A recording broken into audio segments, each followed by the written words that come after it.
dependiente del Ministerio de Educación de la Nación. Claudia Fernández Tobar es licenciada en Psicopedagogía, docente e investigadora de la Universidad Nacional de Buenos Aires, trabaja en investigación en un equipo que coordina Beatriz Greco, es integrante del equipo de fortalecimiento institucional del INFOR, realiza tareas de asesoramiento y capacitación en el nivel secundario en Cava. Y por último, Francisca Fischbach, licenciada y profesora en Ciencias de la Educación por la UBA, trabaja en formación docente y integrante del equipo de fortalecimiento institucional del INFOR, dependiente del Ministerio de Educación de la Nación. Ellas tres tienen que viajar, tienen su colectivo pronto, así que bueno, vamos a empezar para que puedan retirarse aquí. Por otro lado, tenemos dos especialistas, Carolina Cabino, que está aquí a la izquierda, licenciada en Psicología de la UBA, es magíster en Psicología Educacional con orientación en la interfase Salud-Educación de la UBA y doctora con mención en Ciencias Sociales y Humanas de la Universidad Nacional de Quilmes, docente e investigadora de la Universidad Nacional de Sarmiento y la Universidad Pedagógica Nacional UNIPE.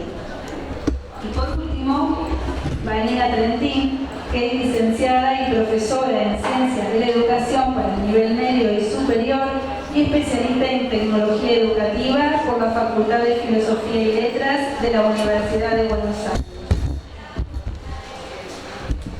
Bueno, aquí ya todas han sido presentadas, así que bueno, vamos a dar comienzo con la profesora Carolina Cabino, que va a iniciar la conferencia. Muchas gracias. Rosalía, ¿me escuchan bien? Bueno, hola a todos y a todas. Tenía pensado conversar con ustedes en el día de hoy, después de la jornada que tuvieron. Antes agradecer la invitación del Instituto en nombre de Rosalía para formar parte de esta mesa y hacer un aporte a la discusión que seguramente fueron gestando a lo largo de toda esta jornada y que en el día de hoy oficia un poco de instancia de balance, ¿no? Que continúa después un poco más. Entonces, en esa línea, de cara a poder colaborar en los diferentes espacios que estuvieron pensando y las inquietudes que tienen, pensé en traerles una experiencia que estuvimos desarrollando en el 2021 con varios institutos de educación superior de la provincia de Santa Fe, a partir de una iniciativa de la Subsecretaría de Educación Superior de acá de la provincia, en donde estuvimos abocados a trabajar con un conjunto de colegas en el análisis de la problemática del acompañamiento y el diseño de estrategias de acompañamiento en los diferentes institutos, ¿sí? Dentro de esa experiencia pudimos identificar, junto con el resto de los colegas, la polisemia del concepto de acompañamiento. La diversidad de prácticas que alberga a este término y lo difícil que a veces resulta poder precisar qué y cómo, bajo qué sentidos pensamos en las prácticas de acompañamiento. Sin embargo, podríamos decir que el acompañamiento no es algo de hace poco, digamos, ¿no? Inclusive cuando uno piensa en las prácticas de enseñanza, básicamente puede pensar en cuestiones de acompañamiento. Sin embargo, dentro de algunas décadas, un par de décadas para atrás, podemos ver que este problema o esta práctica se ha adquirido un valor significativo para pensar los procesos formativos y principalmente con un viejo problema para ser abordado, el clásico y polémico fracaso escolar, que fue cuestionado, fue revisado, criticado y analizado de diferentes educativas y en particular sobre el campo psicoeducativo. Momento en el cual una referente importante, digamos, en el campo de la educación, que es Flavia Teliggi, propone como otra alternativa para pensar las cuestiones del fracaso escolar en términos de trayectorias escolares. Entonces, en el día de hoy les voy a comentar la experiencia que tuvimos con estos equipos a la luz de pensar prácticas de acompañamiento en una nueva revisitar los problemas que suceden en el ingreso de nuevos estudiantes, de nuevos perfiles de estudiantes a las instituciones de nivel superior y los avatares que ahí suceden. Entonces, mi exposición va a ser sencilla en términos conceptuales. Por un lado, reflexionar en torno a las cuestiones del acompañamiento y esta polisemia que tiene el concepto, y por otro lado, dejar una advertencia quizás para discutirla respecto de a qué sujeto de la educación nos estamos refiriendo. ¿Cómo concebimos a este sujeto de la educación? Planteando que la unidad de análisis para pensar las cuestiones de la trayectoria escolar no debe confundirse con la unidad de observación, que es donde pongo yo la mirada para poder estudiar los avatares de las trayectorias. Claramente, la unidad de observación son los estudiantes, ¿sí? Unos estudiantes que establecen una coactividad con la práctica docente, ¿sí? Pero esa unidad de observación no debe ser confundida con nuestra unidad de análisis, ¿sí? Que es el objeto al cual nosotros intentamos reflexionar, intentamos pensar alternativas para dar respuesta, que son los avatares que se generan en las trayectorias estudiantiles frente a la propuesta formativa que tenemos. Bueno, este es el recorrido, vamos hacia el inicio del camino. Primero les quería comentar un poco la contextualización de la experiencia que desarrollamos.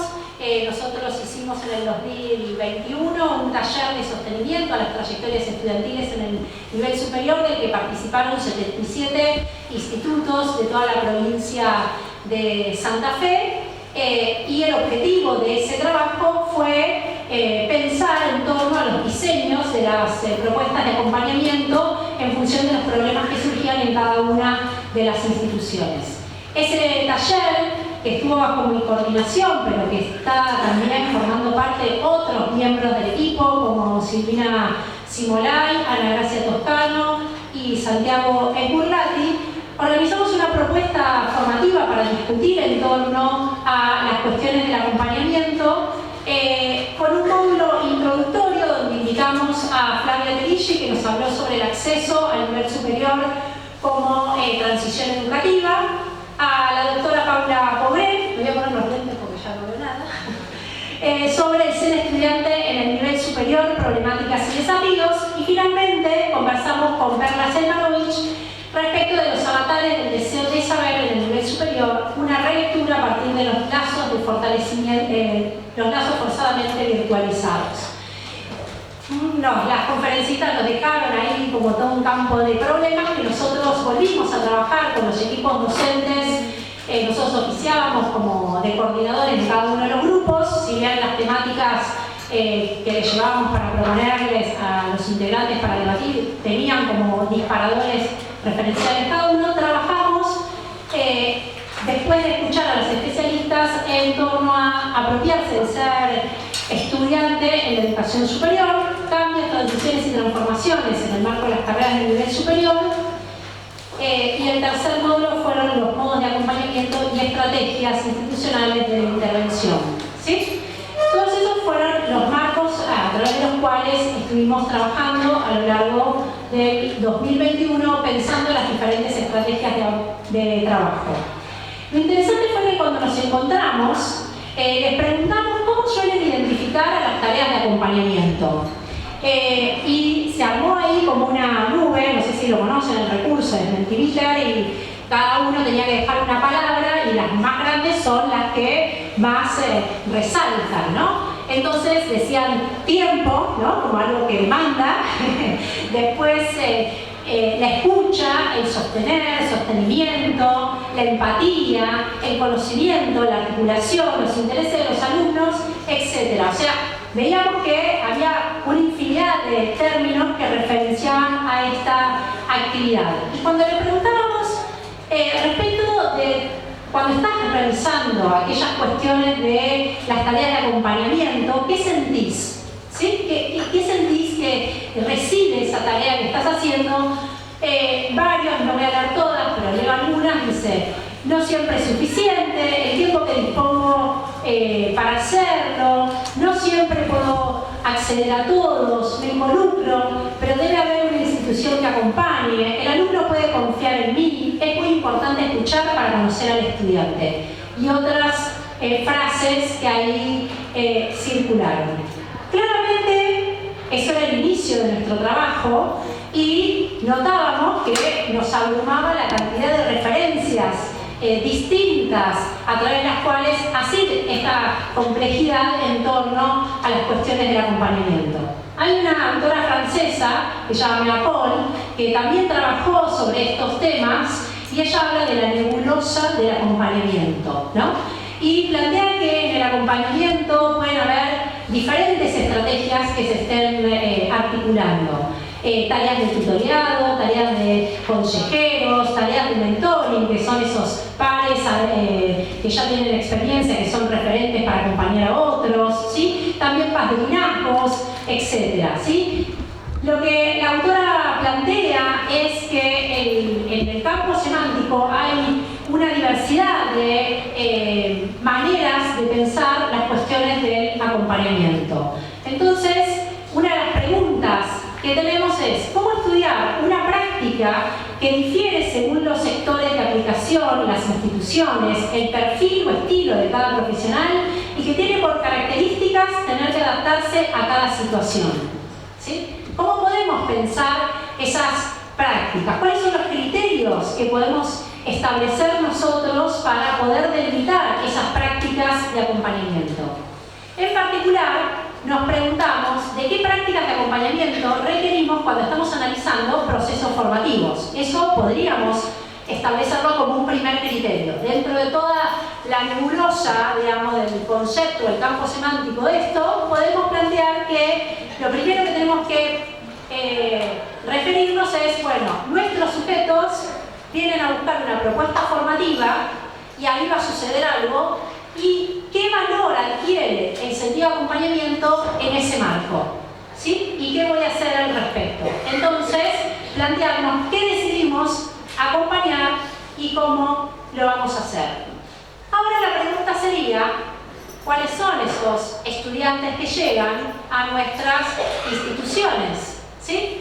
Bueno, hay un trabajo interesante de Virgil, Moscato e Ingrata que estuvieron analizando justamente la expansión que hubo en la capacidad, en la cantidad de matrícula a partir de la década del 80 en adelante en el nivel superior. Obviamente esto es algo a nivel mundial, en particular en América Latina, pero específicamente en Argentina podemos ver que el aumento de la matrícula y la gran expansión tuvo una repercusión en lo que fue no solo el crecimiento de las instituciones en el nivel superior, sino que la matrícula aumentó más en los institutos de nivel superior que en lo que son las universidades. Las universidades también crecieron, pero la mayor matrícula se ubicó en los institutos. Y esto, plantean los autores, es algo importante porque es cómo es significado por parte de los estudiantes el lugar de los institutos, ¿sí? Un lugar mucho más próximo, un lugar mucho más ameno, al que le pueden desafiar de lo que podría ser la universidad. Y esto me parece que es un aspecto relevante a la hora de poder pensar nuestras prácticas de acompañamiento, ¿sí? Nuestros estudiantes son nuevos en términos de los desafíos, de buscar nuevos horizontes en sus trayectorias de vida y apuestan a ubicar ahí a la educación como una estrategia más dentro de su historia de vida.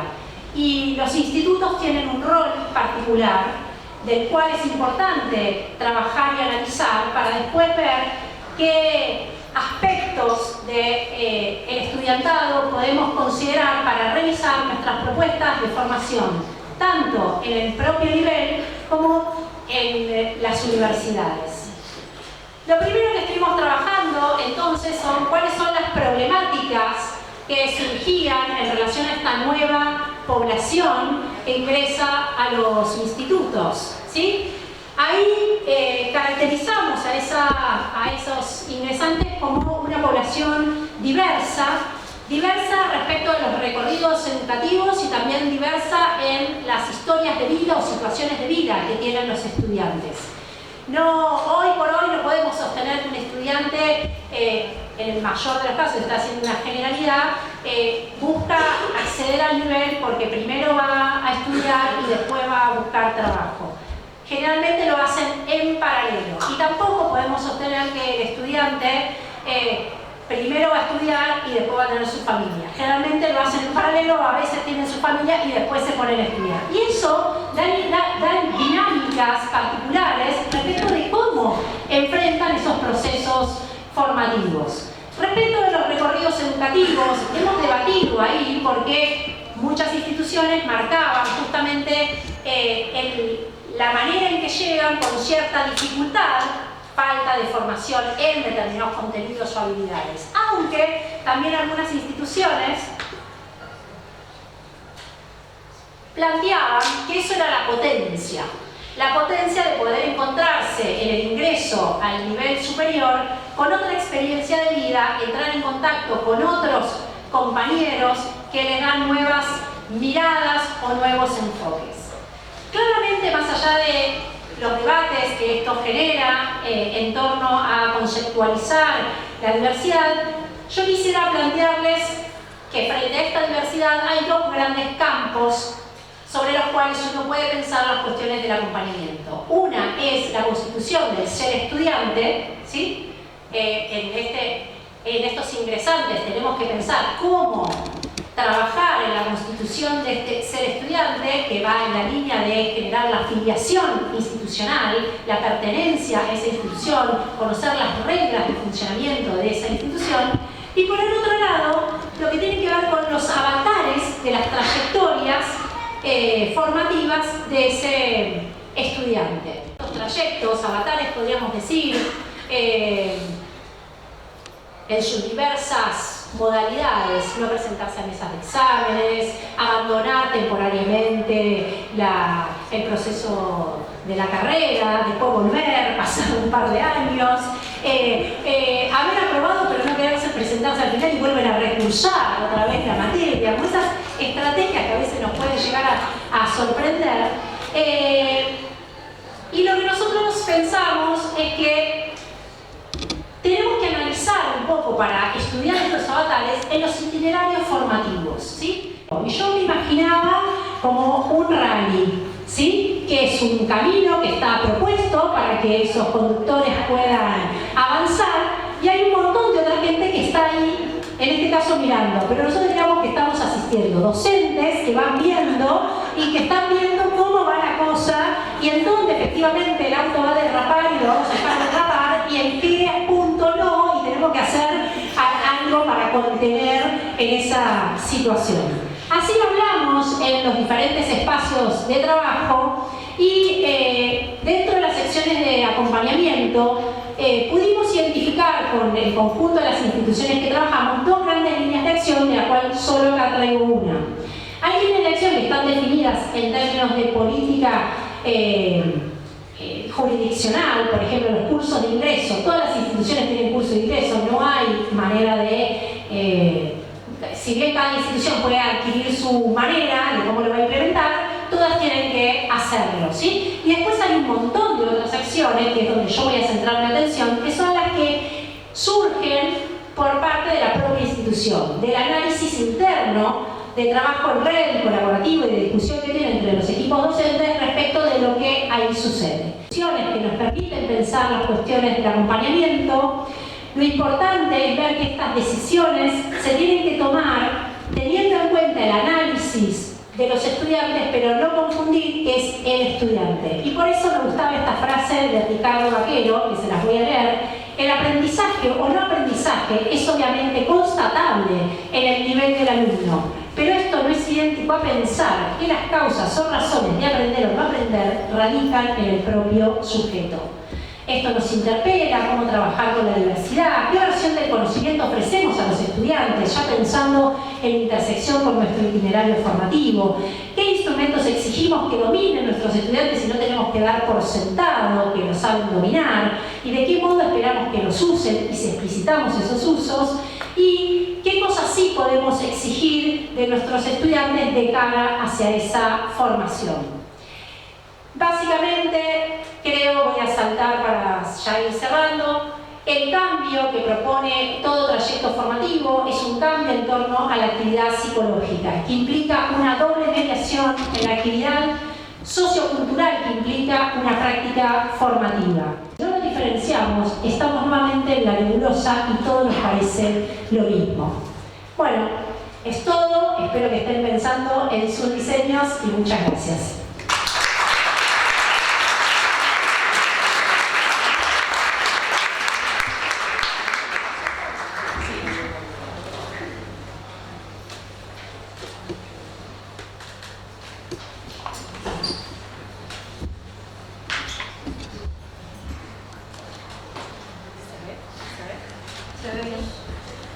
Bueno, ¿qué tal? Buenas tardes. Gracias, Rosalía, por esta invitación. Gracias, Caro, por esta presentación que ya nos deja un territorio planteado muy importante y que enlaza muy bien con lo que quería compartir esta tarde con todos y con ustedes. La experiencia las reflexiones que quiero compartir surgen a partir de un trabajo primero de mi propia experiencia como docente en la universidad. Yo soy profesora adjunta de la materia de didáctica general para el profesorado de la Facultad de Filosofía y Letras de Bolívar. Es una materia que anualmente cursan entre 400 y 500 estudiantes, después de la pandemia un poco menos, cosa que también nos alerta bastante, y que nuestros estudiantes están obligados a cursar aunque no quieran, si quieren ser profesores. Y lo digo entre un poco con chiste y un poco con dolor, porque para ser honestos, la carrera de profesorado no siempre es la primera elección de nuestros estudiantes en la universidad. Y esto es una diferencia muy importante en relación con las prácticas de enseñanza en los institutos de formación docente, que nos llevan mucha ventaja en relación con el trabajo de formación, el pensar estos avatares de la práctica y de las cuales tenemos mucho que aprender. Así que humildemente traigo aquí algunas reflexiones que surgen, de estos años de enseñanza en este ámbito y también de la creación de un espacio que se inauguró en el año 2013 en nuestra facultad y que es el área interdisciplinaria de formación docente, a partir de un movimiento que se genera de reflexión acerca de por qué no podemos asumir esta responsabilidad pública, política que tenemos las universidades de formar docentes en esta materia cuyo objeto es claramente la enseñanza y que es la vida. Una de las primeras discusiones tuvieron que ver con esto, empezar a desarmar una versión de la didáctica muy a veces asociada a lo instrumental, a lo metodológico, ¿no?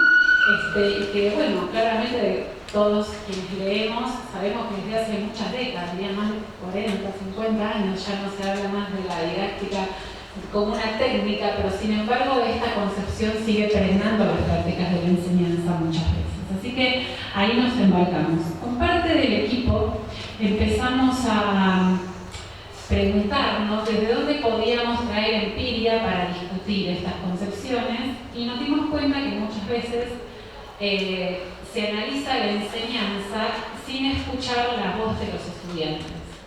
Solamente hacer una mención que hoy se comentó varias veces, ¿no? Cuando escuchábamos a los integrantes de la Red Nacional de Prácticas, simplemente recuperar el contexto de pandemia, porque parecería que más o menos como ya estamos volviendo a una presencialidad y a una normalidad, todo eso que nos sacudió y que nos movilizó tanto ya pasó.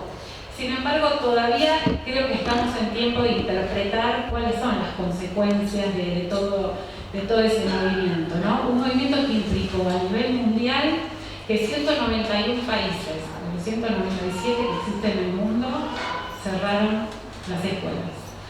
Esto implicó que 1.500 millones de estudiantes no estuvieron durante prácticamente un año, países más, países menos, en esa escena habitual que es la escuela, que es el aula. Y hoy podemos pensar que a casi 2 años, casi 3, ¿no?, de haber iniciado ese proceso, entre el 20 y el 30% de los estudiantes aún no han vuelto a las aulas. Ahí nos queda esta pregunta también acerca de si esto es un problema, si es un problema para nosotros, sobre todo en el nivel superior. Por supuesto que estos son números globales y que no discriminan por nivel, pero el nivel superior es de los niveles más afectados por esto de la deserción, ¿no? Todavía no podemos conceptualizar si estos alumnos ya han dejado para siempre o están en algunas de estas estrategias de avatares para ver si lo toman o no, pero es también una señal de alarma que tiene que hacernos pensar por qué no están volviendo a las instituciones de nivel superior. Bueno, esto me parece que nos sitúa en esto del impacto global, pero que también es un impacto subjetivo. También, digamos, impacta en nosotros como personas, nos impacta como comunidades y bueno, tenemos que todavía seguir interpretando esas consecuencias. Lo que puso la pandemia, y hemos escuchado muchas conferencias y leído artículos y a personas muy importantes decir que la pandemia dejó al desnudo las deudas, ¿no? Entonces aquello que concebíamos antes como desafíos, creo que hoy nos interpela para poder decir que efectivamente estos no son solo desafíos, son deudas, es decir, son cosas que aún no estamos pudiendo resolver y que algún día vamos a tener que pensar concretamente cuáles son las estrategias para poder afrontarlas. La desigualdad, por supuesto, el aumento de las brechas en todos los sentidos, brechas de género, brechas socioculturales, brechas digitales, brechas étnicas, etc. Vuelven a poner el escenario de la heterogeneidad como una característica, Carolina también acá lo acaba de reflejar, pensando que la heterogeneidad en realidad siempre existió en las aulas. Lo que pasa es que nosotros no la tomábamos como una característica que había que atender, ¿no? O sea, todos nuestros esfuerzos estaban en ver cómo homogenizábamos más bien y no en trabajar con esas heterogeneidades. El problema es que no solo estamos frente a un conjunto de heterogeneidades, sino a un conjunto de nuevos problemas que tenemos que afrontar. Entonces acá aparece la necesidad de pensar el acompañamiento de estos estudiantes, en clave de lo que también acaba de explicar Carolina, así que no lo voy a volver a repetir, por suerte me raspo un montón de minutos, es buenísimo. Que claramente son problemas complejos, difíciles, arduos, que van al nudo, al hueso de nuestra tarea de enseñanza, y que solo voy a decir acá, y luego las chicas seguramente también lo van a explayar mejor, tenemos que afrontar como una responsabilidad institucional. Es decir, el acompañamiento de las prácticas ya no puede derivirse al interior de la soledad de un aula, y es una cuestión individual, sino que claramente tiene que ser tomado como un problema institucional. En el nivel superior, y acá también lo mencionó Caro antes, tenemos un desafío específico que es incluir a quienes llamamos los nuevos, ¿no?, a los ingresantes, a una comunidad de una práctica especializada, cualquiera sea esa comunidad. Es decir, que nuestra función es enseñar aquellos corpus de conocimientos, de prácticas, de saberes, de sentires, que son propios de esa comunidad especializada. Es decir, que acá hay algo que tenemos que pensar también cuando pensamos en los ingresantes y cuando pensamos de lo que pasa es que no saben leer textos o que no pueden, ¿no? Es decir, bueno, estas son habilidades propias del nivel superior, ¿no? Y si no, empezamos de nuevo a echar culpas hacia atrás, como decía Alicia Camilleri, si seguimos la red de culpas, vamos a terminar concluyendo que la culpa es del jardín maternal. Entonces, bueno, la idea es, digamos, pensar qué es aquello que es propio de nuestra responsabilidad y que no tenemos por qué exigir a los estudiantes que lo sepan, porque es parte de nuestra responsabilidad enseñarlo, ¿no? Entonces, en este sentido, el nivel superior tiene que poder, más allá de las características o de aquello que encuentre como avatares de los estudiantes o como dificultades, tal vez, de los estudiantes, una palabra que mucho no me hace sentido, es pensar cuántas son y cómo son y qué características tienen las oportunidades que ofrecemos para construir esos saberes, esas prácticas, esos sentidos, esas reflexiones. Es decir, que lo que voy a traer aquí hoy es, en este conjunto de avatares, pensar específicamente sobre la quizás práctica de acompañamiento que es la enseñanza, ¿no? Digamos que esto también lo dejo para discutir. A ver si más allá de todo este conjunto de estrategias que se despliegan en las instituciones, podemos pensar cómo resignificar la formación, las prácticas de enseñanza, el diseño de las prácticas de enseñanza como un eje troncal para avanzar en este acompañamiento a las trayectorias.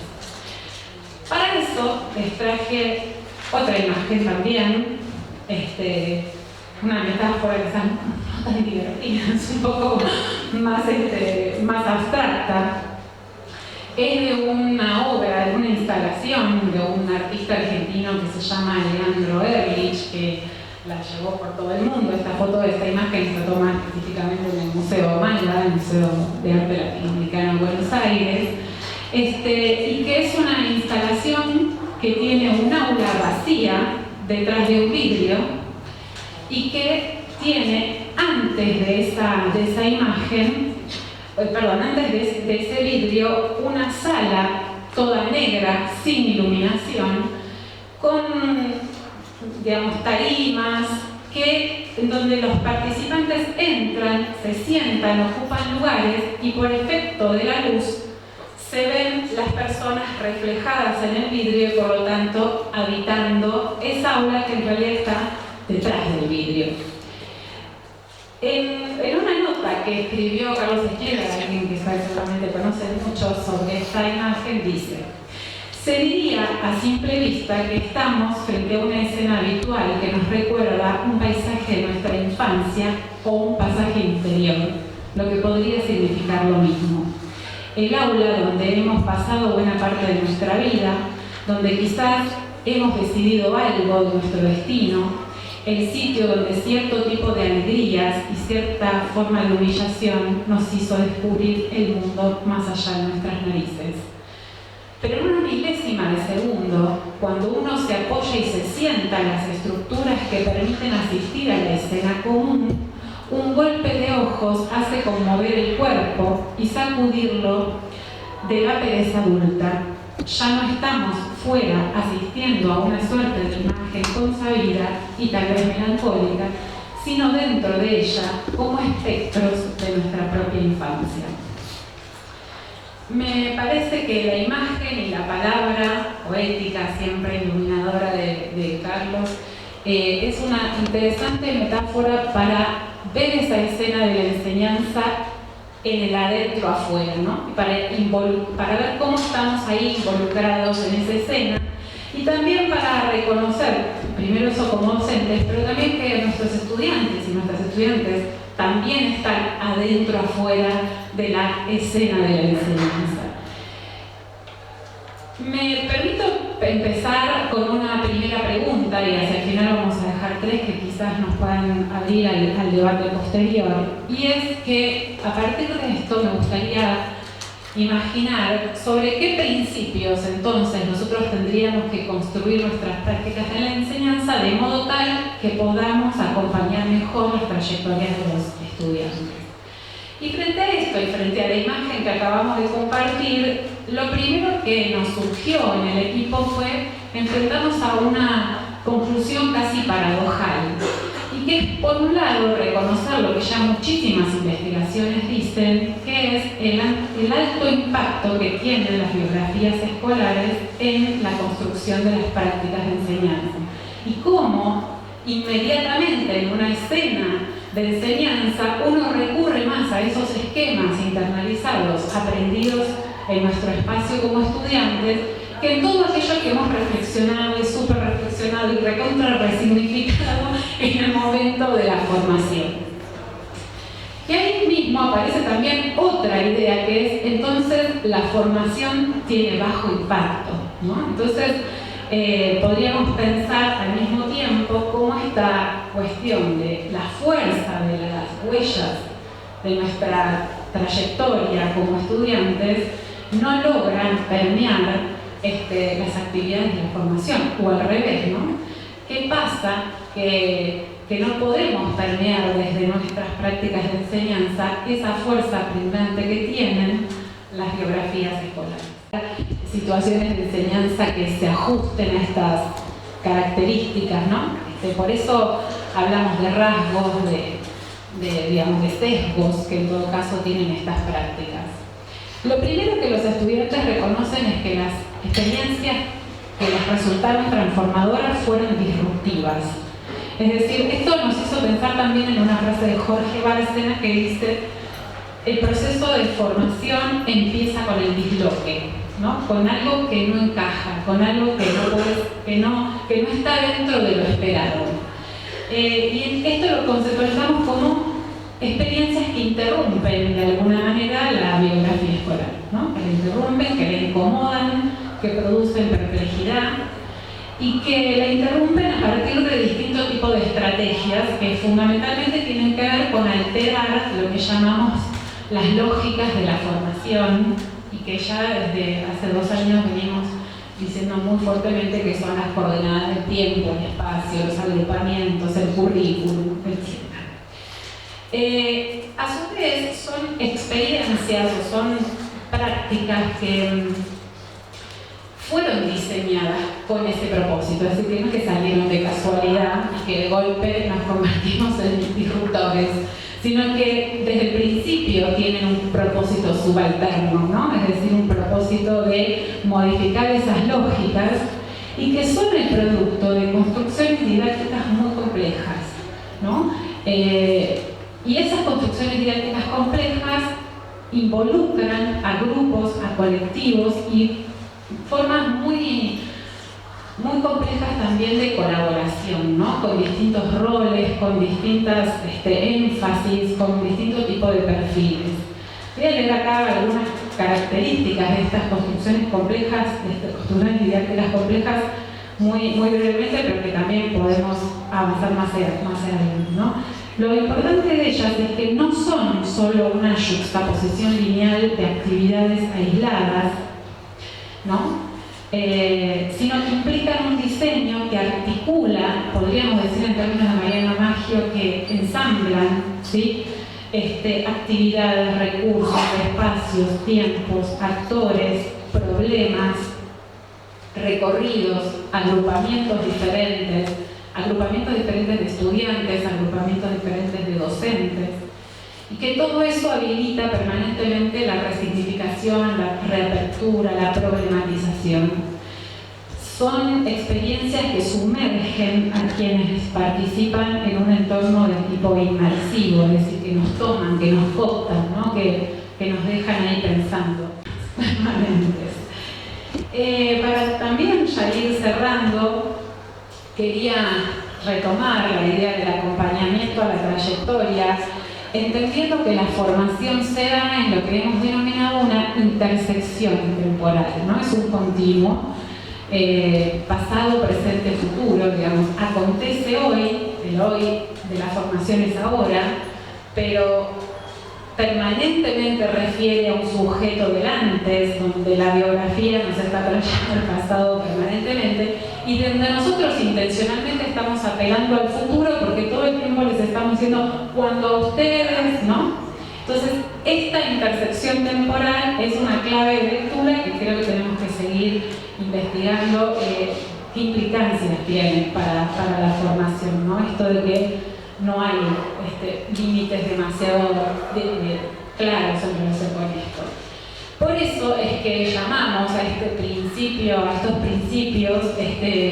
un campo que está en construcción y que llamamos una didáctica del umbral, de la transición, una didáctica liminal, como es la muestra de Leonardo Ehrlich, ¿no? que es esta didáctica que tiene que construirse en movimiento y permanentemente resignificándose, teniendo como 4 principios muy importantes. Siempre en rediseño, es decir, siempre modificándose, nunca volviendo a repetir aquello que, aunque nos haya encantado, funcionó ahí, pero no nos garantiza de ninguna manera que va a volver a funcionar, porque las personas son otras, porque nosotros también somos otros en otro tiempo. También es una didáctica que apuesta por las alteraciones, volviendo a esto del propósito subalterno, de la interrupción, que es colectiva. Ya lo hemos dicho muchas veces, las chicas de la red nos lo mostraron abiertamente, y que tienen que habilitar al codiseño, es decir, a la participación de los estudiantes en la construcción de sus propios trayectos formativos.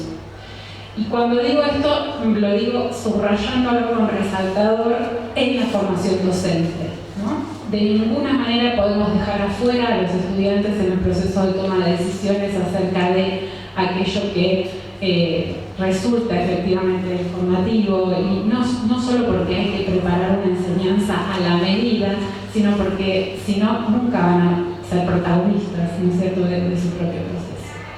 Y acá sí, entonces les dejo las 3 preguntas del final. Una es, si nosotros queremos desde la enseñanza producir prácticas que acompañen mejor las trayectorias de los estudiantes, tendríamos que poder preguntarnos primero dónde, en qué momento, cuáles son los hitos o cuáles son las prácticas que desarrollamos que resultan expulsivas o que son puntos de fuga para